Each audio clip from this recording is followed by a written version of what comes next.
ठारशाह शहर ठारशाह में आबाद खानज़ादा बिरादरी पारां पंहिंजी मदद पाण तहत जमायत खाने जे इमारत खे नई सिर तामीर करायो वियो। जमायत खाने जी नई इमारत जो इफ़्तिताह खानज़ादा बिरादरी जे बुज़ुर्ग कयो। इफ़्तिताही तक़रीब जो आगाज़ तिलावत क़ुरान पाक हमद बारी ताला ऐं नात रसूल मक़बूल सल्लल्लाहु अलैहि वसल्लम सां कयो वियो।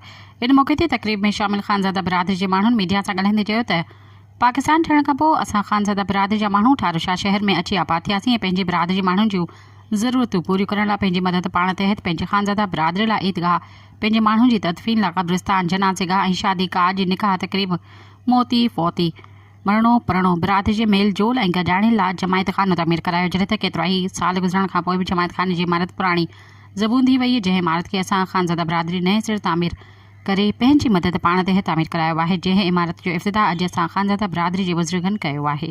सब्सक्राइब कयो अवामी न्यूज़ HD खे ऐं ताज़ा तरीन ख़बरुनि लाइ ॾिसंदा रहो अवामी न्यूज़ HD।